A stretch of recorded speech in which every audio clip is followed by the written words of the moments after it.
Hello everyone. Today we are here with another question from previous year question series, and this question was asked in CSR NET exam in June 2014. So what was the question? The question was the correct order for the rates of electrophilic aromatic substitution of the following compound is.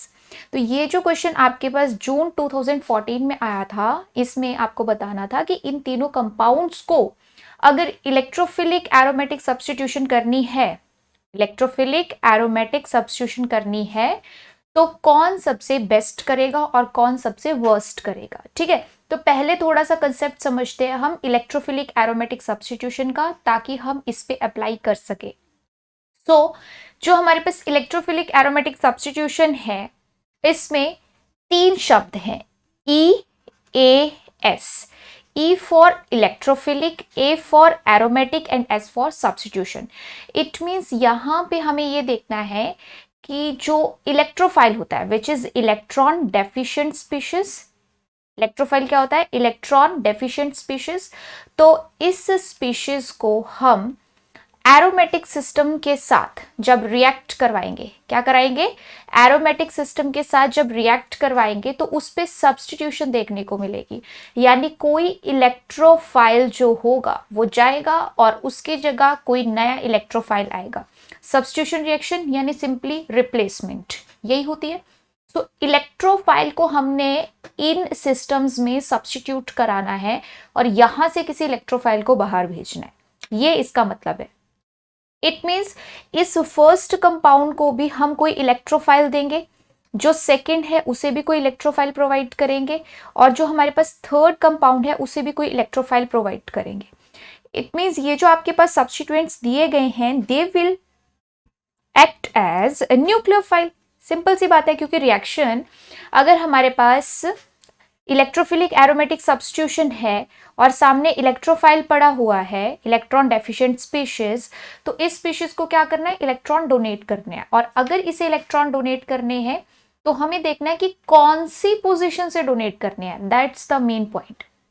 क्योंकि अगर हमें वो समझ आ गया कि किस position से electron जाएंगे और कहाँ पे इलेक्ट्रोफाइल की एडिशन होगी, तो हम इस क्वेश्चन को बहुत इजीली कर पाएंगे। ठीक है, तो उसके लिए आपको थोड़ा सा एक कंसेप्ट ये समझना है कि यहाँ पे अगर हम देखें तो सेकेंड और थर्ड जो है वो 6 मेंबर रिंग है, जबकि फर्स्ट में 6 और 5 दोनों मेंबर रिंग है।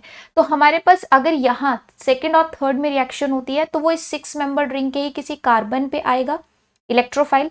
बट अगर फर्स्ट की बात करें तो 6 और 5 में से वो कहाँ आएगा? 5 वाली रिंग पे आएगा, इस पोजीशन पे आपके पास आएगा। और इस पोजीशन पे इलेक्ट्रोफाइल जो है वो इस पोजीशन पे आएगा। और इस पोजीशन पे क्यों आएगा वो अभी हम देखते हैं। अगर आपके पास एक है 5 मेंबर्ड रिंग और एक है आपके पास 6 मेंबर्ड रिंग, और यहाँ पे हमें कंपैरिजन करना है इलेक्ट्रॉन डेंसिटी का, कि किसके पास इलेक्ट्रॉन्स की डेंसिटी ज्यादा है, किसके पास कम है। तो जो 5 मेंबर्ड रिंग है इसमें टोटल इलेक्ट्रॉन्स कितने हैं? 6, बट डिस्ट्रीब्यूशन कितनों के बीच है? 5। यहां पे कितने इलेक्ट्रॉन्स हैं? 6, और डिस्ट्रीब्यूटेड कितने एटम्स के बीच में है? 6। तो क्लियरली अगर यहाँ पे हम देखें तो हमारे पास जो रेशो है वो 1 पॉइंट समथिंग आएगी, कि हर एक एटम के पास अगर हमने यहाँ 6 इलेक्ट्रॉन्स को डिस्ट्रीब्यूट करना है तो हर किसी के पास एक एक तो आएगा, बट एक से ज्यादा भी कुछ आएगा।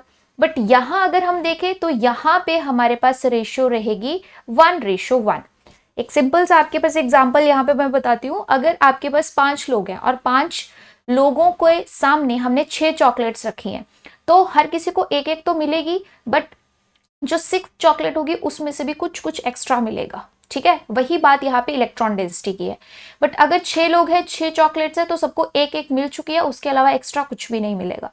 तो 5 और 6 मेंबर्ड रिंग में जब कंपैरिजन आता है इलेक्ट्रॉन डेंसिटी के लिए, तो जो 5 मेंबर्ड रिंग होती है उसे ज्यादा इलेक्ट्रॉनिकली रिच माना जाता है ओवर 6 मेंबर्ड रिंग, क्योंकि इसमें हमारे पास ये जो एक्स्ट्रा फैक्टर की हमने बात करी, हर कार्बन के पास ये जो एक्स्ट्रा इलेक्ट्रॉन डेंसिटी है, यही रीजन बनता है कि इसे हम मानते हैं इलेक्ट्रॉनिकली मोर रिच।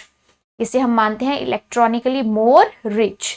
और अगर फिर 5 मेंबर ज्यादा रिच है तो ऑब्वियस सी बात है इलेक्ट्रोफाइल डेफिशिएंट है, तो जो रिच वाली रिंग होगी वो इजीली इलेक्ट्रॉन दे पाएगी डेफिशिएंट वाली स्पीशीज को। तो यहाँ पे हमारे पास फर्स्ट, सेकंड और थर्ड में जो फर्स्ट कंपाउंड है ये सबसे ज्यादा इलेक्ट्रॉनिकली रिच है, ठीक है। तो ये हमारे पास है मोस्ट इलेक्ट्रॉनिकली रिच स्पीशीज, ठीक है। अगर इसकी बात करें तो ये हमारे पास है लीस्ट इलेक्ट्रॉनिकली रिच स्पीशीज, ठीक है। और ये है हमारे पास एवरेज। लीस्ट क्यों बोला मैंने पिरिडीन को, इसके पीछे एक रीजन है और वो रीजन ये है कि यहां पे अगर हम देखें तो नाइट्रोजन रिंग का पार्ट है, तो नाइट्रोजन क्या करेगा अपनी इलेक्ट्रोनेगेटिविटी से इस रिंग को क्या बनाएगा, डेफिशिएंट बनाएगा। इसलिए इसमें जो इलेक्ट्रॉनिकली रिच कैरेक्टर है, इसमें जो आपके पास इलेक्ट्रॉनिकली रिच कैरेक्टर है वो काफी कम रहेगा। तो अब इस बेसिस पे हमें इतना पता है कि जो इलेक्ट्रॉन डेंसिटी है, क्या है, इलेक्ट्रॉन डेंसिटी है वो हमारे पास सबसे ज्यादा किसके पास है, फर्स्ट के पास, उसके बाद थर्ड, क्योंकि एटलीस्ट रिंग पे तो कोई इलेक्ट्रोनेगेटिव एटम नहीं है, थर्ड में रिंग के ऊपर सारे के सारे कार्बन है, कोई हेट्रो एटम नहीं है, बट यहाँ पे तो रिंग पे ही क्या है, हेट्रो एटम है, इसलिए इन सब में ये सबसे लीस्ट इलेक्ट्रॉनिकली रिच है। और अगर इसके पास इलेक्ट्रॉन डेंसिटी ज्यादा है तो ये इलेक्ट्रोफाइल के साथ सबसे फास्ट रिएक्ट कर सकता है। तो जो rate of electrophilic aromatic substitution है वो इलेक्ट्रॉन डेंसिटी पे ही डिपेंड करेगा। जो इजीली इलेक्ट्रॉन दे पाएगा वो इजीली इलेक्ट्रोफिलिक सब्स्टिट्यूशन करा पाएगा। So order should be first, then third, then second. So which is the correct option? Fourth is the correct option for this question. That was all about the solution of this question. I hope this would help you. Thank you.